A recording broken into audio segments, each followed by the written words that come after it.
अभी तक हमने एक्सरसाइज 3.2 के एग्जाम्पल्स किए थे और क्वेश्चन एक का एक किया था हमने। कल कुछ तकनीकी प्रॉब्लम आ गया था जिसके कारण हम आगे वीडियो नहीं बना पाए थे। तो 3.2 के पार्ट 2 को हम आज देख रहे हैं जिसमें कि हम बाकी क्वेश्चंस को करेंगे।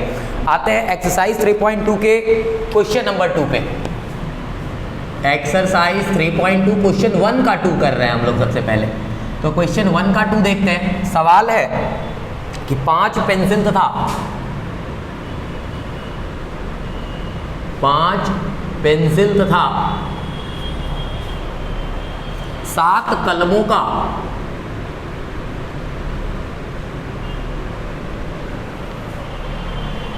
कुल मूल्य 50 रुपया है।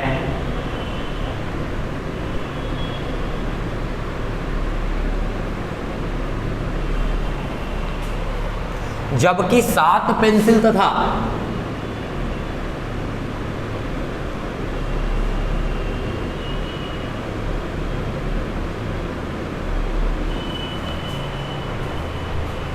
5 कलमों का कुल मूल्य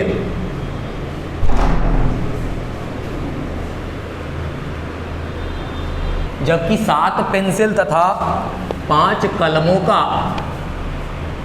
कुल मूल्य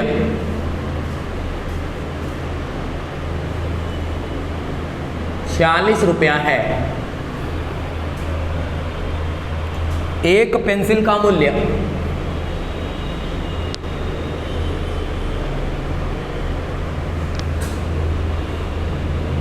तथा एक कलम का मूल्य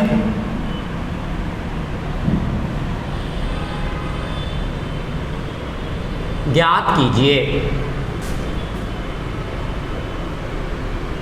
तो चलिए देखते हैं हमारे पास दिया क्या गया है। हमारे पास दिया गया है कि 5 पेंसिल तथा 7 कलम का मूल्य 50 रुपया है। 7 पेंसिल और 5 कलम का मूल्य 40 रुपया है। हमें निकालना है क्या, एक पेंसिल का मूल्य और एक कलम का मूल्य। तो इन्हीं दोनों को हम x और y मान लेते हैं। तो माना कि एक पेंसिल का मूल्य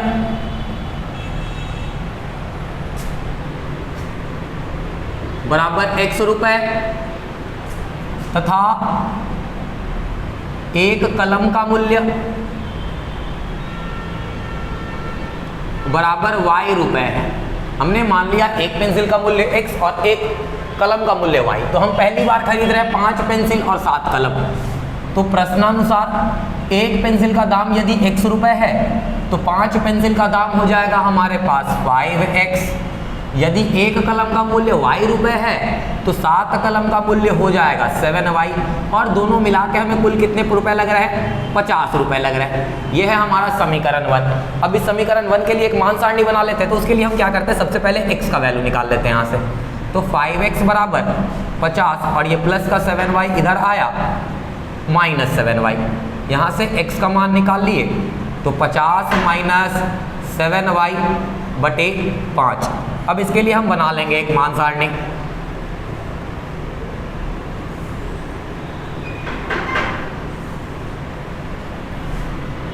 तो यहाँ 3 वैल्यूज निकालेंगे x और y के।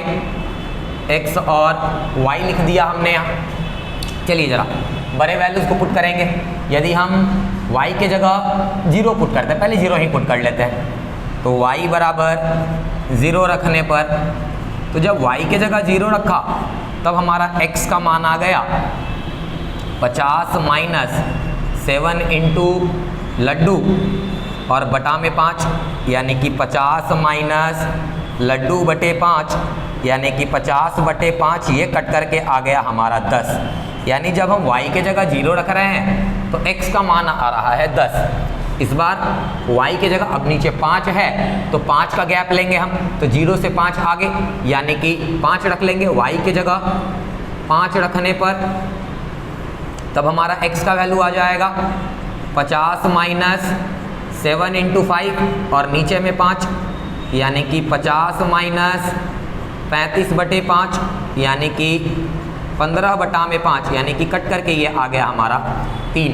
यदि y के जगह 5 रखा तो x का मान आया हमारा 3। फिर 5 का गैप, तो 5 रखें, 5 में और 5 बढ़ा देते हैं तो y के जगह इस बार हम 10 रख रहे हैं। y बराबर 10 रखने पर x का मान 50 माइनस 7 इंटू 10 और बटा में 5 यानी कि 50 माइनस 70 बटा 5 यानी ये आ गया हमारा माइनस 20 बटे 5 कट करके आ गया माइनस 4। यानी कि अगर हम y की जगह 10 रख रहे हैं तो x का मान आ गया हमारे पास माइनस 4। तो ये तो हमारा समीकरण 1 का काम हुआ। अब आगे है पुनः दोबारा हमें क्या क्या खरीदना है, तो दोबारा हमें खरीदना है 7 पेंसिल और 5 कलम। हम देख रहे हैं एक पेंसिल का मूल्य है x, तो 7 पेंसिल का मूल्य हो जाएगा हमारा 7x, एक कलम का मूल्य है y, तो 5 कलम का मूल्य हो जाएगा 5y और कुल मिला के लगे 40 रुपये। ये है हमारा समीकरण 2। अब समीकरण 2 के लिए भी एक मान सारणी बनाएंगे, तो यहाँ भी x का ही मान निकाल लेते हैं यदि, तो 7x बराबर 40 माइनस 5y और बटा में, अभी बटा में नहीं अगली लाइन में बटा में ले आएंगे। तो यहाँ से हम x का मान निकालें 40 माइनस 5y और ये 7 जो गुना में है ये चला आया नीचे। अब इसके लिए हम बनाने वाले हैं एक मान सारणी, 3 वैल्यूज। जरूरत हमें 2 का ही होता है ग्राफ बनाने के लिए, लेकिन सही ग्राफ बनाने के लिए हम कॉन्फिडेंट होने के लिए 3 वैल्यूज ले लेते हैं। चलिए सबसे पहले यहाँ 0, 1, 2 हम नहीं पुट करेंगे। क्यों नहीं करेंगे? क्योंकि यदि हम यहाँ 0 पुट करते तो ये लड्डू हो जाएगा, 40 में लड्डू घट के 40 बटे 7 काम नहीं आएगा। 1 भी पुट करेंगे तो 40 में से 5 घट के 47, 2 भी पुट करेंगे तो 40 में से 10 घट के 36 बटे 7 नहीं कटेगा। इसलिए हम यहाँ y की जगह हम 3 पुट कर रहे हैं। y बराबर 3 रखने पर, तो यदि हम y की जगह 3 रखें तो x का मान हमारा आ जाएगा 46 माइनस 5 इंटू 3 बाई 7 यानी कि 46 माइनस 15 और बटा में 7। 46 में से अगर 15 को घटाएं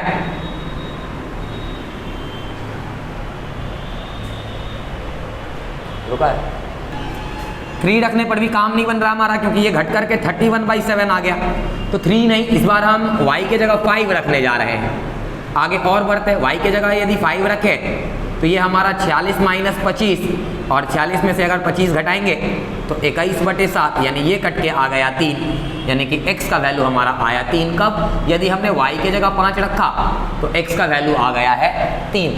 अब हम आगे रखने वाले हैं, प्लस में रखने वाले हैं 5। अब नीचे 7 है तो 7 का गैप लेंगे, 7 और 5 12, तो y की जगह यदि हम 12 रख लें, y बराबर 12 रखने पर यदि y की जगह 12 रखें तो x का मान 46 माइनस 5 इंटू 12 बटा में 7 यानी कि 46 माइनस 12 गुने 5 60 हो गया, 60 बटे 7 और 46 में से 60 घटाया माइनस 14 बटे 7 यानी ये कट के आ गया -2 हमारा।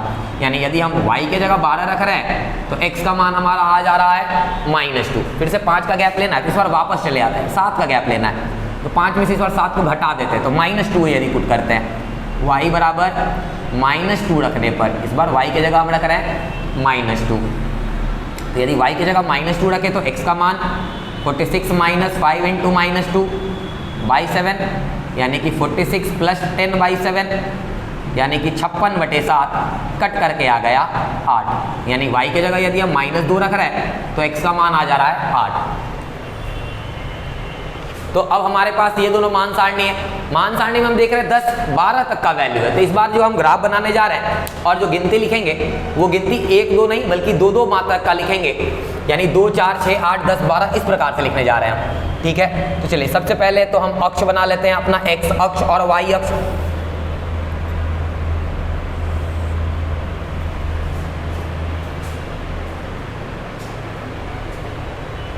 तो यहाँ हम अब गिनती लिखने जा रहे हैं। 0 है, 2, 4, 6, 8, 10,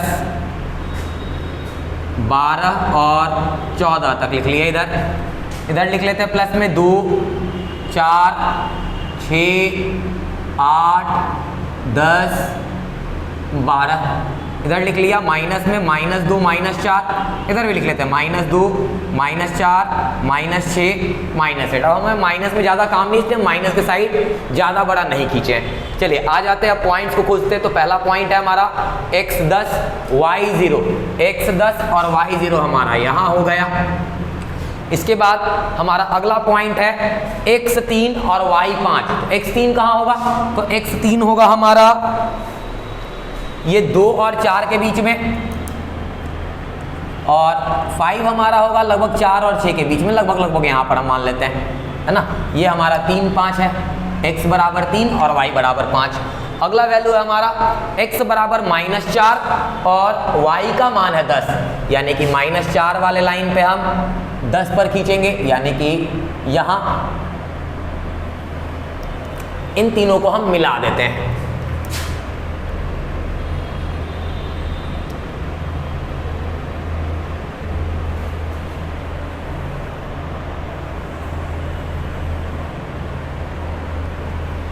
ये लगभग यहाँ पर आ जाएगा 3 और 5। सारे पॉइंट्स का नाम लिख देंगे।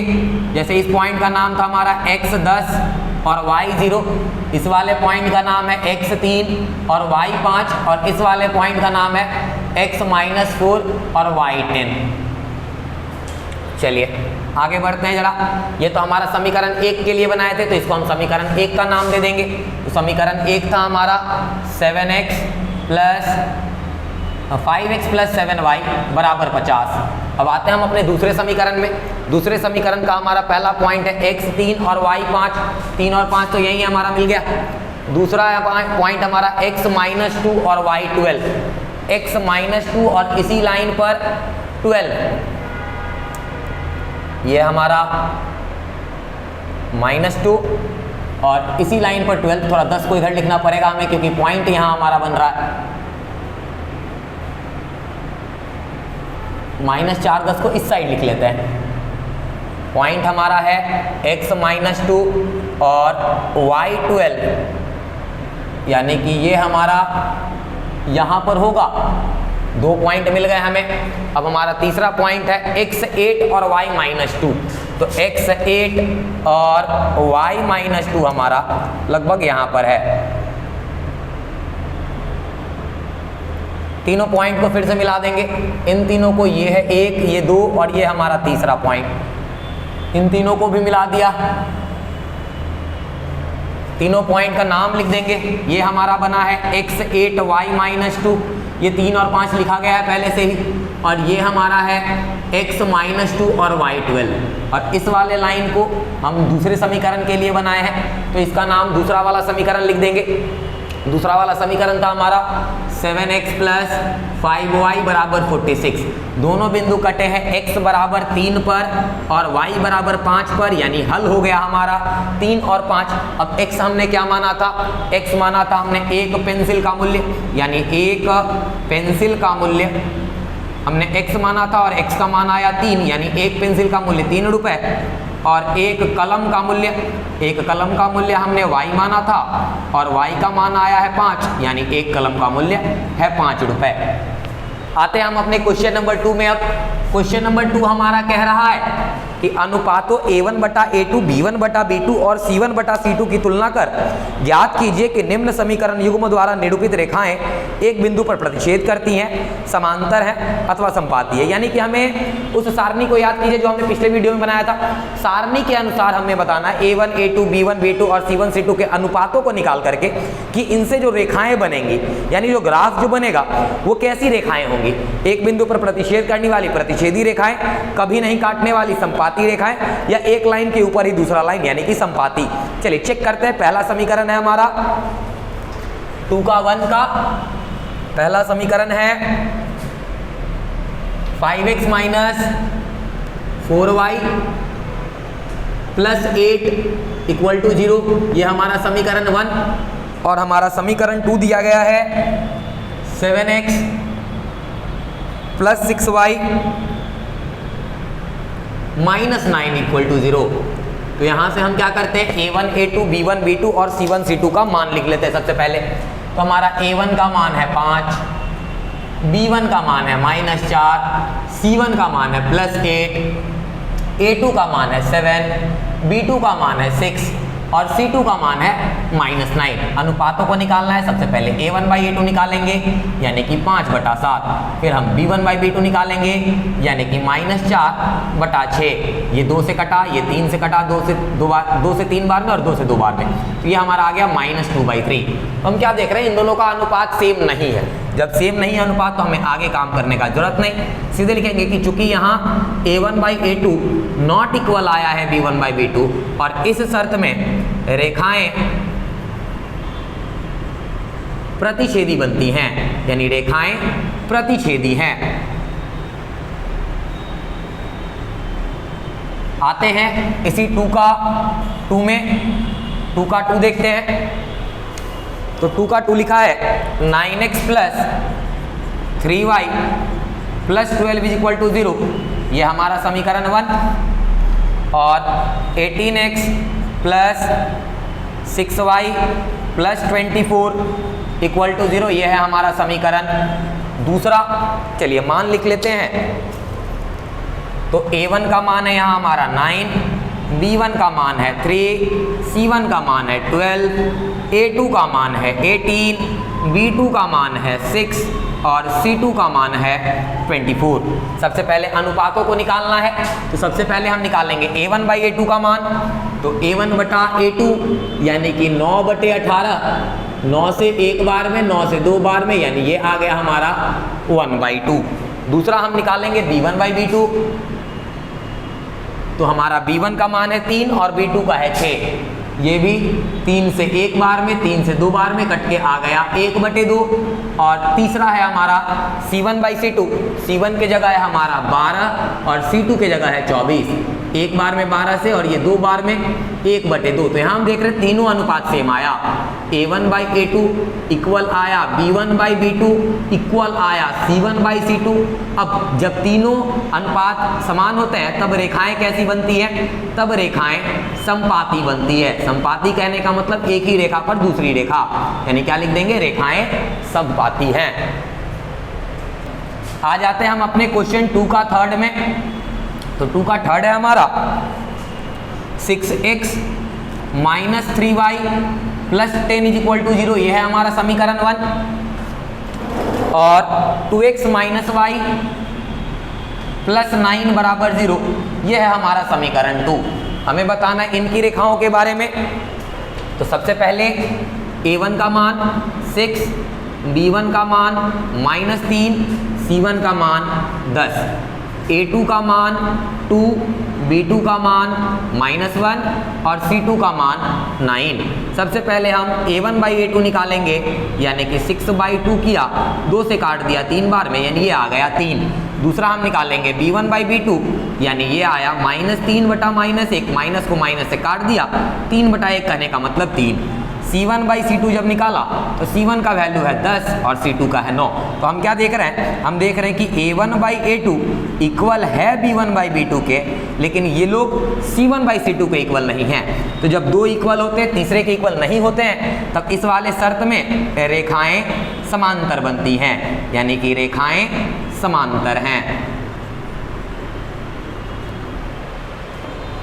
आते हैं हम अपने तीसरे सवाल में। तो तीसरा सवाल हमारा कहता है अनुपातों a1/a2, b1/b2 और c1/c2 की तुलना कर ज्ञात कीजिए कि निम्न रैखिक समीकरणों के युग्म संगत है या असंगत। इस बार हमें जांच करना है संगत है या असंगत है। तो संगत और असंगत जांचने के लिए आते 3 का 1।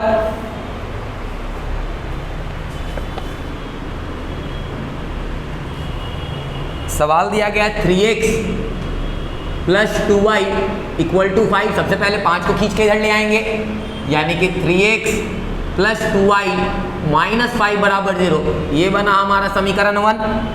और दूसरा समीकरण दिया गया है 2x - 3y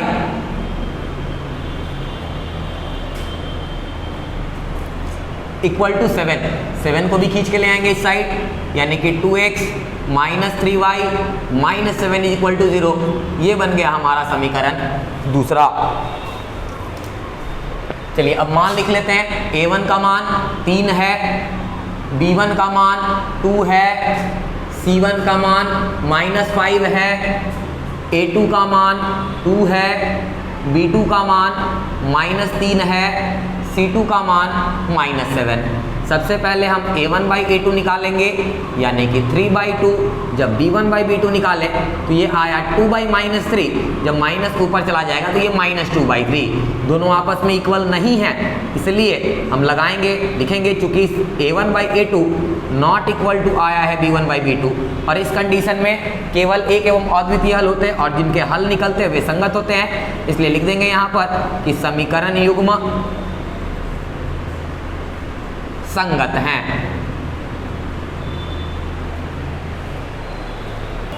आते हैं हम अपने अगले सवाल, यानी कि क्वेश्चन नंबर 3 का 2 क्वेश्चन है हमारा 2x - 3y = 8। सबसे पहले तो 8 को खींच के इधर ले आए, यानी कि 2x - 3y - 8 = 0। यह हमारा समीकरण 1। दूसरा समीकरण है हमारा 4x - 6y = 9। 9 को खींच के इधर ले आया तो 4x - 6y - 9 = 0। ये हमारा समीकरण 2। अब हम अपने a1, a2, b1, b2 और c1, c2 का मान लिखेंगे। तो a1 का मान है हमारे पास 2, b1 का मान है -3 और c1 का मान है -8। a2 का मान है हमारे पास 4, b2 का मान है हमारे पास -6 और c2 का मान है -9। सबसे पहले हम a1/a2 निकालेंगे, यानी कि 2/4। 2 से एक बार में काटा, 2 बार में काटा, यानी कि 1/2। इसके बाद हम b1/b2 का मान निकालें।